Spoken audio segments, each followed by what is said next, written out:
Now, I think the commercial is playing. Yeah. She's on her way, on her way, on her way. Polish, refine and reshape, reshape. In the heart you wait. Don't wait, don't hesitate. Here we go. Mute. I don't was playing. I'm not sure. Listen, if you guys can hear me, just give me a little shout out. Let me know that you can hear me. Hello, welcome Facebook, welcome YouTube, hello to Twitter and LinkedIn, because we are broadcasting everywhere. And hey, everybody over in Instagram land, I'm so happy that you're joining me for this part 2 conversation, but I'm gonna need you to let me know if you can hear me. Can you hear me? Because I want to make sure that nobody misses a beat. So as I was saying to Instagram a few minutes ago, family, my boo is back. My boo thing is back. And I get to act a little silly with him because it's been 2 whole weeks, 2 whole hardcore pressed weeks away from my boo. Now, lots of things got done because you know how wives do. We just get things done, but I missed him. And so I always say it's good when you go away because I love missing you. You know, absence makes the heart grow fonder because, you know, if you know what it feels like to work with your spouse, somebody say, we get it. And I understand in the chat, it's a thing. You know, you're working together all the time. So when they go away, it's like, oh my God. Oh, wow, I got to adjust. So I'm so happy that he's back in the building, y'all. We just celebrated 21 years married. That's worthy of some kind of applause, some snaps, something. 21 years is no joke. That's 7 3 times. Like, that's no joke. So we've been through some things. We've been up and we've been down. And the reason for this conversation, why we're starting V Life off talking about what is a wife, because there's just been so much confusion about what does it mean to be a wife. I mean, similar to gender confusion. Now we're saying, what is a woman?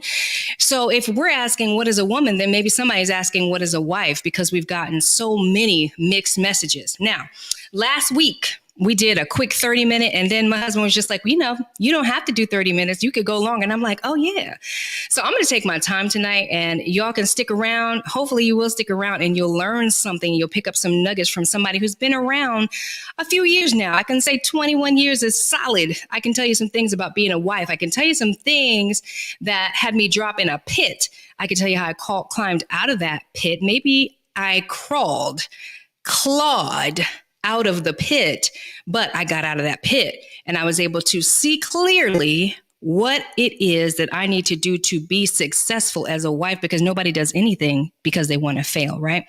So last week we really just laid a foundation about, you know, this whole confusion that we have surrounding what it means to be a wife. And I want to just go through my teaching notes and make sure you don't miss a beat about what this is, because it's confusing. There's a lot of confusion out here about what does it mean to be a wife, you know, and there's been this defragmentation that takes place. And the defragmentation is all the files, all the data coming in from all different places. You know, I'm gathering some information from my mother. I'm gathering some information from the media, from television, from my girlfriends. I'm gathering all this stuff, you know, from corporate, from my work, from my career, from college, all these things. And I'm trying to make sense of it. And it's just too much information, and it's clouding my judgment, and it's clogging my mind. And I just really don't know which way to go. So I just go whatever way I can. Right. And so we're going to defragment this, and we're going to reorganize the facts and get to the truth. And then we're going to do away with things that are no longer serving us. I think the toxic femininity has been a big discussion lately. And I think it's a little twisted because, you know, we are taught by media and by what comes into our eye gates that we're supposed to be sexy and coquettish, and we're supposed to lure and attract. But there's so much more to us than that. There's so much more to us than my hips, my lips, and my fingertips. There's so much more to me than that. God has a plan. He ordained marriage. So last week we talked about, number one, we are helpers. And I want to jump into these points because I really want to go a little bit deeper. We are the helper, and we talked about the Etzer Kenegdu. The Etzer, which is the helper. The helper is a rescuer. The helper is a savior type. The helper is a strength, someone that stands beside her husband and helps. And God said that it was not good for man to be alone. So he created Eve, the suitable helper, to come in and stand beside Adam. But number two, I think, is powerful. A wife is an equal partner. And I think it goes right along with that whole idea of us being a helper, because I am more than just I'm not just sweeping the floor, y'all. Like, this wife thing is deep. I'm an equal partner. And that speaks to the word kenegdu, where it talks about we are suitable and corresponding. So anytime you read the scripture and you hear these words, you sometimes you're like, okay, well, what does that specifically mean? You want to go deeper. You want to get out the thesaurus and the dictionary and really get a deeper understanding of what did it mean when it said corresponding. And so the definition of corresponding is equivalent in character, form, or function. It's comparable, right? So I'm equivalent in character, in form, and function. Okay. So that means that I'm not less than. And I think a lot of times wives feel as though this whole idea of being a helper is weak. That's not what the scripture says, right? We are not weak. We are actually equal in character, equal in form, equal in function. And it goes on to say that if one thing corresponds to another, there is a close similarity or connection between them. So you can see how specific that word was when it was used. We are a match. So I started thinking about corresponding and how things correspond to each other. And I was thinking about a jockey, if you know about racing, which I don't know much about racing, but I know that the guy that gets on the horse is called a jockey. And the jockey is paired or corresponds to a horse, right? And so the jockey gets on the horse and rides the horse a certain kind of way so that the horse rides a certain type of stride, picks up a certain kind of pace, and is flying around that track to the victory, right? But if you remove the jockey from the horse, then you just have a jockey and you just have a horse. You have no race, right? There's nothing to win, right? You just have a jockey that has no purpose. You have a horse that has no plan. And so you can see how things corresponding to each other, it's important, it's powerful, it's absolutely necessary. And there are more things that I looked up that correspond, which I thought was interesting, because when you start thinking about these things, all of a sudden God will illuminate a lot of things that correspond to each other. In other words, they need each other, like a key and a lock. If you think about a key, without a key, the lock remains closed without a key, right? If you don't have that key, that lock ain't going nowhere. At the same time, if you don't have a lock there, or the lock without the key has no purpose, right? What is the point of it being locked if there's no key to open it? What is the point of the key if there's no lock to unlock? So it corresponds. Another powerful one that came to mind was a bow and arrow. You think about a bow and arrow, which is a fierce and deadly weapon, right? And if you were to take that bow and pull it through, or take that arrow and pull it through the bow, you get all this tightness, and then you can release it and it shoots to the target and it can pierce through any enemy, right? But try taking that arrow and just throwing it. Think about that. Just like imagine that in your mind's eye. Like you just picked up the bow and you just pulled, you threw it with all your might. I don't care how strong you are. I don't care if you did track and field. You are not going to be able to throw that arrow at the speed and precision that you would if you had the bow. So without the bow, what good is the arrow, right?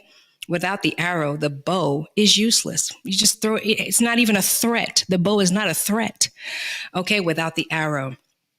And then you think about age-old adage. I know that there ain't nothing in the Bible that says that, yeah, the man's the head, but the woman's the neck. That's not in the Bible. That ain't written nowhere. But you can see the correlation. You can see how the head and the neck correspond to one another, right? Because the head contains the brain, which is thinking, right? That means that's the vision and the plan and everything, the purpose. But of course, the neck attached to the head, without that neck, number one, you can't look left, you can't look right, you can't see the enemies coming. That's one thing you can't do. And also the neck provides the life source. The neck provides the blood and oxygen to the brain so the brain can think. So God is deep when you start to look at what he's saying here, that we are designed a specific way. There is nothing God is doing without purpose and plan in it. I, as a wife, I correspond to my husband. I'm not less than, I'm an equal partner standing beside him. We are different, right? We have different giftings. We have different purposes in the function of our relationship, right? or different jobs and responsibilities as it correlates to our relationship, but we are equal. Neither is greater or less than. And that's something to be said, because it really frustrates me when I see there's a lot of memes and videos out here that attack manhood. As a matter of fact, I think there's a whole agenda like about attacking manhood right now. And the sad part of it is that, you know, it's trying to elevate women. It's trying to empower us. We're strong. We can do everything. I'm every woman, you know, it's all in me. Like, okay, yes, that's true. We could do it all. We really can. Hands behind our back, blindfold on, we could do it all. But there is this degrading that is taking place that's attacking manhood, that is buffoonizing men. And you'll see these videos where, you know, they're comparing what the woman does to the man, and they're showing how the woman is more efficient than the man. And they're never highlighting the man's perspective. They're never highlighting his power, his strength, and his role. They're only diminishing the weaknesses and elevating and escalating the woman's strengths. And the issue with that, from my perspective, is that honestly, women, do we need any more female empowerment? Like, do we need any more? I mean, women are strong. We know, we've heard enough. We get it. Okay. But at the same time, there is a strength in the pair. There is a strength in the order that God has established. And we've got to start to filter out the confusion and the foolishness out here that is leading us to rebellion. And it's not just rebellion against our spouse, but yes, it's that too. It's actually rebellion against God, his authority, his original order, and his plan. That's where the real rebellion comes in, right? If I can disrespect my spouse or disrespect manhood, diminish it to uselessness, what does that do to society? An orderless society is chaotic. It's anarchy. So we have to do better. So that's number 2. A wife is an equal pair, and it's speaking to our synergy when we're moving as one. And that is the goal. Okay, that is a goal. Put it on your goal list. I need to move as one with my husband. Okay, we ain't here to talk about the husbands or talk to the husbands. We're here to talk to wives. We're here for us, but that's on the goal list. How do I move synergistically with my spouse? How do I do that? Okay, now let's talk about number 3, which I love. A wives, we are a crown. We are a crown, okay? So the scripture says an excellent wife is the crown of her husband, but she who causes shame is like rottenness in his bones. Now, like words like that, like, because I'm so analytical, when I hear stuff like that, it takes me to a place. I'm like, rottenness in the bones? Oh my goodness. Let's read that again. An excellent wife is a crown of her husband, but she who causes shame is like rottenness in his bones. And when I think about that, it makes me think about like osteoporosis or bone cancer or something like that, right? Rottenness to the bones. It says it's likened to it. And when you think about rottenness to the bones, it's like weakness. You know, it's like bones that are crumbly. You know, there's no more strength in them. They're brittle bones. You know, that right there, no more strength in them. So when we as wives rebel, when we cause shame, and I'm going to talk about the ways that we could cause shame. When we cause shame, we weaken this union that God has established. His plan for us is to be strong. Like, we're supposed to be fierce. We're supposed to be a power couple. We're supposed to be a force to be reckoned with as one. But if the wife is out of order, if I'm over here like, oh, all the single ladies, like, I got a ring on. What am I doing talking about all the single ladies? Like, if I'm over here rebelling and trying to operate outside of my season, based on what I'm seeing on television, based on what I'm watching on TikTok and scrolling on Instagram, if I'm trying to keep up with the Joneses, if I'm trying to emulate an image that models what the world is presented to us as gold standard, I can become a shame to my marriage, to my husband, Now I'm operating in opposition because I haven't understood my place and my role and my authority in that place and in that role.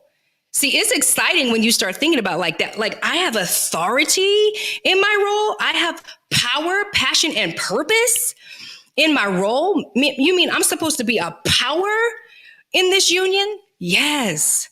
That's what God says. You're supposed to be a crown. You're not supposed to be brittleness and weakness to your husband. You're not supposed to bring shame.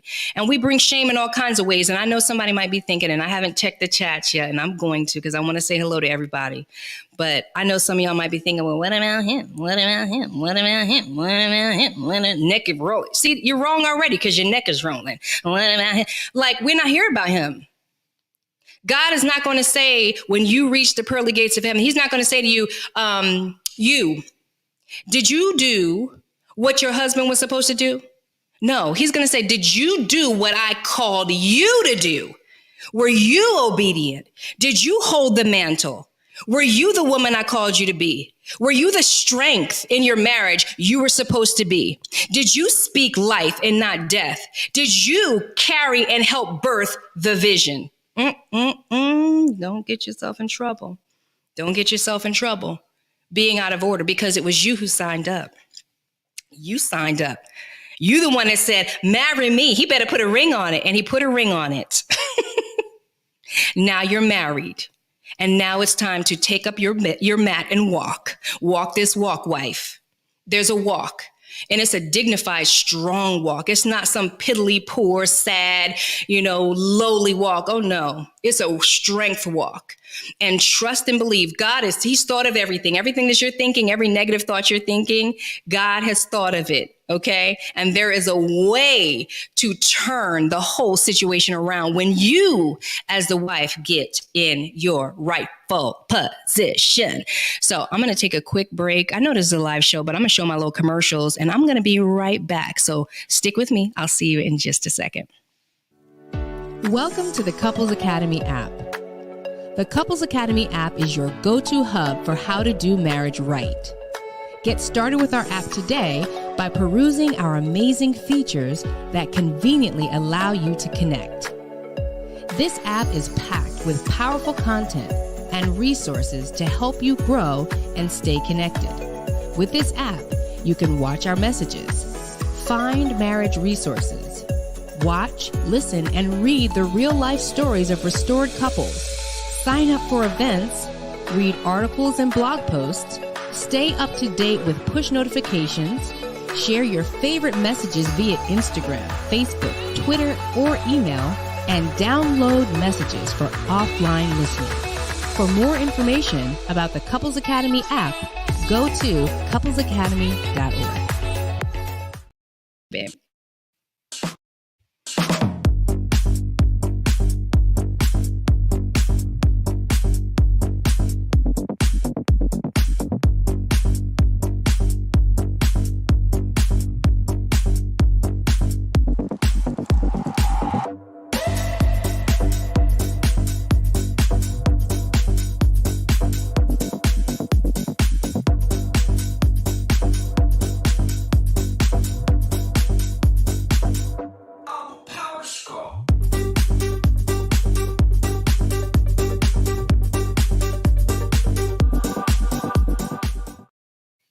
Welcome back, everybody. This is V Life, and we're talking about what is a wife? What is a wife? So we want to get into a little bit more of this. The wife is the crown. So anytime you hear anything about the crown in the Bible, it's interesting. It's in such a wonderful and opulent way. So again, the word is so intentional in the things that it says, and you can get so much out of it by just going deep. Okay. So the word crown, it represents reward and righteousness. So there are several passages in the Bible in the New Testament that speak of that as the crown as an award. In 2 Timothy, it speaks to the crown of righteousness. Okay. Also, honor and majesty. Think about that. You know, we have kings and queens, and they are adorned with a crown, and that speaks to royalty and majesty. And so a crown is something to be, to behold, right? And then victory, right? Because when we win something, you get the championship crown. The victor is crowned. And so the crown is the crown on your husband's head is to represent his strength, right? Because it's the opposite of being rottenness to the bones. Now you are strength. You are regal. You are representing, and he is proud of you. And when your husband is proud of you, you become that Proverbs 31 woman, which I'm going to read because it's worthy of reading. And I'm going to try to get through it quick, but it's so worthy of reading. So listen up. She selects wool and flax and works with eager hands. She is like the merchant ships bringing her food from afar.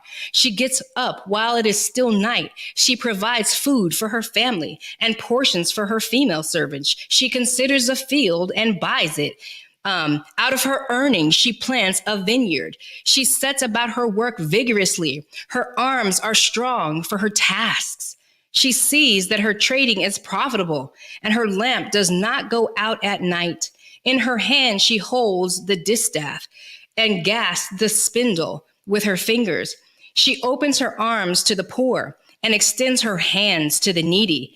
When it snows, she has no fear for her household, for all of them are clothed in scarlet. She makes coverings for her bed. She is clothed in fine linen and purple. Her husband is respected at the city gates, where he takes his seat among the elders of the land. She makes linen garments and sells them, and supplies the merchants with sashes. She is clothed with strength and dignity. She can laugh at the days to come. She speaks with wisdom, and faithful instruction is on her tongue. She watches over the affairs of her household and does not eat the bread of idleness. Can the church say amen? She's a boss. She's a G. She ain't weak. She's strong. She's that girl. She's that girl. She's that wife. And that's the wife that you want to be. That's what you want to aspire to. And many of us exemplify that. Isn't that cool that you just heard a passage in the Bible that was talking about you, how you run, how you rule, how you manage, how you do things? That to me is amazing. So I can always aspire to be more and to be strong. And all of those things that were talked about in this Proverbs 31 woman, it was a blessing to her husband, but also a major blessing to her and to her children and to her children's children. So that's powerful. I just want to jump over here real quick. Hey, I want to say hello. Hey, millionaire. Hello. Hey, Angie. Good to see you. Hey, Carmen. Good to see you. So hello to everybody. Keep on tuning in. Let me jump into what a wife is. Number 4. A wife is a good thing. A good thing, y'all. Okay. Now we can break that down because I know you're good. I know you're good. Okay. But when God says that you're a good thing, that means something. He who finds a wife finds what is good and receives favor from the Lord. That's in Proverbs 18:22. And what is favor? I always want to know more. What exactly is favor? Okay. Because I know I'm good, and I know that there is favor because I'm in my husband's life. But who's given the favor? It's the favor of God.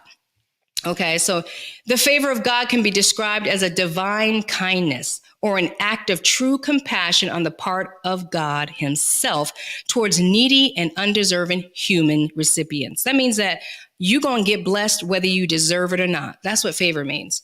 You did not deserve it, but you're going to get blessed either way. That's favor. And so when you think about, oh, I'm that good thing, I'm the favor. So because you're married to me, the favor of God is on you. Well, what does that look like? Blessings and prosperity. blessings and prosperity. That's in Genesis 39:21, that you have the favor of the Lord and it manifests into material blessings. You have protection, divine protection. You have fulfillment of desires, godly desires, and wisdom and understanding, the blessings of the Lord. And that is you as a wife. And the cool thing is that not only are you blessing your husband just by being that wife, being that crown, being that help. I mean, man, you do the most. But in addition to that, you get blessed too. You know, there are many stories that I have of just how God has shown me over the years what it really means to be a wife. And one of the things that stands out to me is that, you know, in my earlier years, I was just doing the most to just find my place. You know, Hassani, when I met him, he was a speaker. And I would help him with his business. But I also had little children and we were working, and I worked in advertising and marketing and things of that nature. And we were just coming up, trying to get our lives together with 4 small children because they're all stair-stepped. And, you know, as they started getting up out of the way, I had this desire to make impact and to have more meaning. And so I launched my own business. I launched a business in marketing, and I would run $1 million campaigns launching brands on Facebook. Okay. Not Instagram, Facebook. Okay. That was what was going on then. And I was running from pillar to post. I mean, I was stressed, helping Hassani with the business, running my business, taking care of the kids, running from pillar to post and doing the most, so much to the point that my face started to contort and just like do things all on its own. Like I could not sleep at night. My mind was racing and racing and racing. I literally could not turn my mind off at night. Suddenly out of nowhere, pain just would hit me in the hip.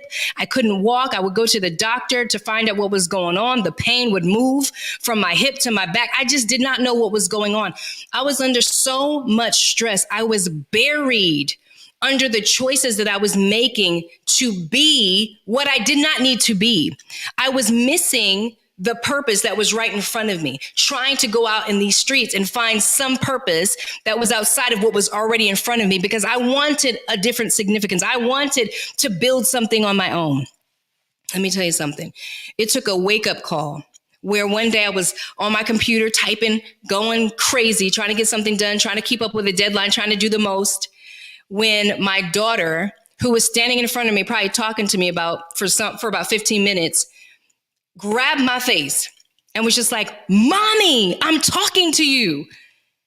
And in that moment, I was shook to my core. I had no idea that my daughter was actually standing there having a conversation with me.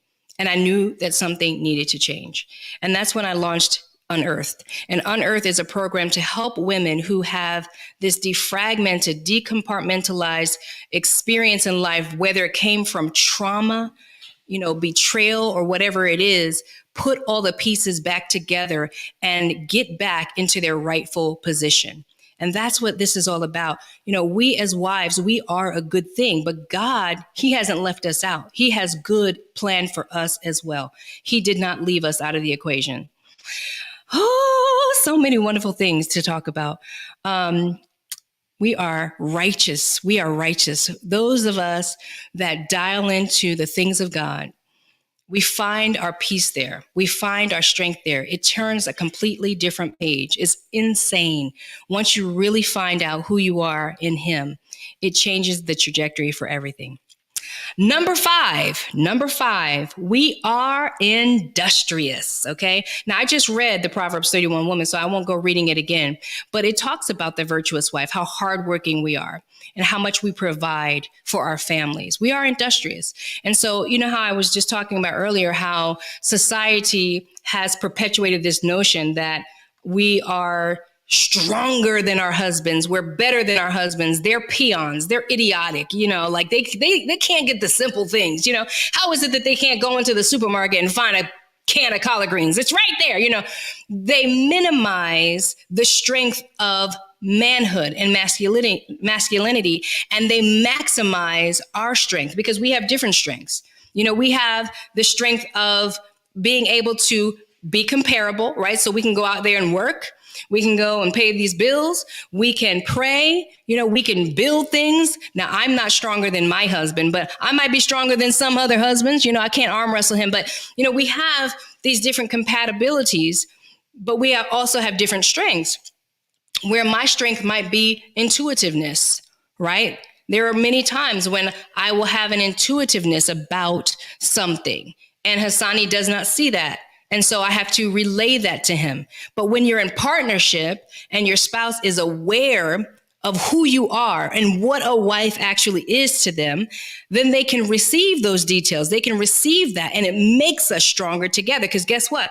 When I impart something into my spouse, it actually fortifies our walls. It fortifies everything that we have going on. So it's not just about me. It's about us. It's not just about him. It's about us. But then what about them and their vision and all that they're bringing to the table? That stuff gets left to the side. But there's so much that God put in us. But there is an order. There is an order. We cannot overturn the authority and the plan of God, which takes me to 6, which is a wife is submissive. That's right. Shush, shh, and submit. Shush and submit. Now, I know somebody might be burning on the inside. You might be burning on the inside because submission has always been a cuss word in our community. Submission seems weak. Submission seems less than. But submission is a power word. There is no weakness in submission. It actually takes strength. And the Bible describes it as a strength. And think about it. In order for you to have any kind of success in anything, someone has to submit to someone. We are supposed to submit to our husbands as Christ has submitted to the church, right? So Christ, or as the church submits to Christ. So the church submits to the order and the organization of Christ. In the same way, a wife is to submit to the order and organization of the foundation of marriage. Do you want a successful marriage? Could you imagine if the people in the mailroom at Amazon decided to revolt? I mean, their job is important. Their job is to bring in the mail, sort the packages, and get it out to the people. Okay. Could you imagine if there was a revolution and the people in the mailroom decided we ain't about this life. We are better than sorting the mail. We're going to take down the CEO. We're going to be in charge. Could you imagine the anarchy in that? Can you? Well, that's what happened in the Garden of Eden. That's exactly what Eve did. Eve circumvented the system. She rebelled against the order and the authority. She didn't say, okay, Hassani, Adam is my husband. Let me go see about what this snake is saying. Let me go check in with my husband and see if this makes sense. Maybe we can collaborate and figure out, because that's what we're supposed to do. Submission is not me being a rug and whatever he says, yes, whatever you like. No, that's not submission. Submission is knowing proper order. That's why you have the CEO and then the CEO and all the C's, right? The C's come together and collab. That's why you have a board, so that the people can organize and collaborate and come up with thoughts and ideas that make sense to move the organization forward. It's the same thing with the foundation of your marriage. There is an order. And if you circumvent the order like Eve did and go and rebel and do your own thing, you bring down the entire institution. And that's what we're trying to avoid. The opposite of that is a strong foundation, a strong institution that represents God's kingdom here on the earth. It is a strong house, right? But you have to submit to order. So what that looks like, in each house, it looks different, right? Because we all have different roles. And submission, again, is not being a rug. That doesn't mean you don't have a voice and you don't express an opinion. That's exactly what you're supposed to do. as the Ether Connect do, because there are certain things that you see that they don't see, right? There are certain perspectives that you have that they don't have. So it's your job to bring those things to the table. How crazy would it be for you to see that your spouse is about to walk into a pit and be like, you gonna see, wait, watch, you were wrong. And then when they're wrong, you be like, I told you so, right? No, that's not our role. Our role is to bring up the case, bring up a point, bring up a different perspective. But at the end of the day, we submit to God and his authority. And the man is the head. Your husband is the head. Ooh, I'm scared about the comments. I don't know what people are going to be thinking.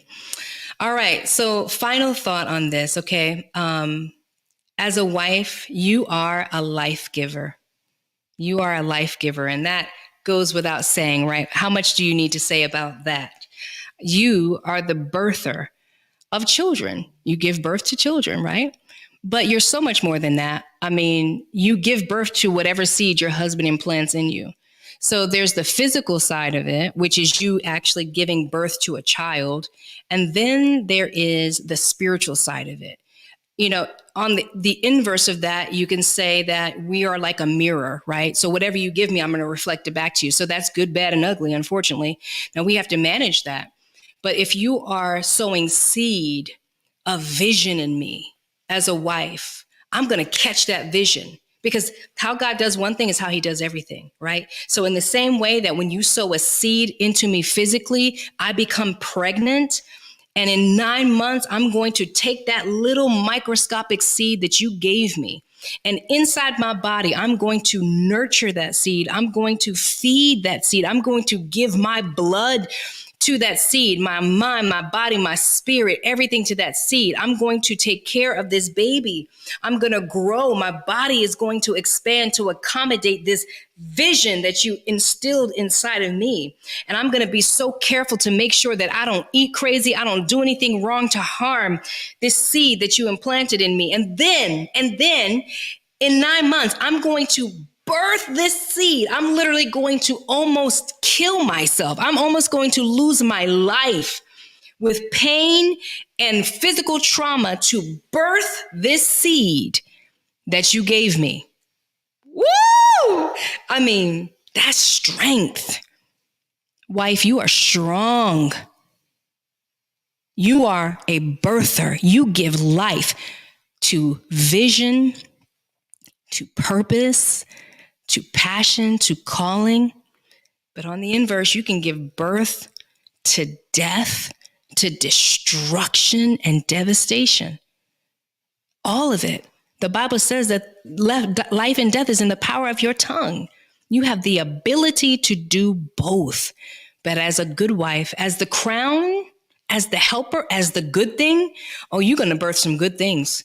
When your husband says, I got this home for you. You walk into that home. It's a home. Hey, you know what I'm saying? Everything's there. You know, there's a pot, there's a pan, there's a fork. Hey, there's a couch. It's all there. But what are you going to do when you get up in there? You're going to hang drapes.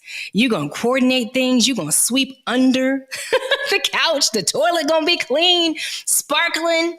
You are going to give life to that vision. I don't care what your husband gives you.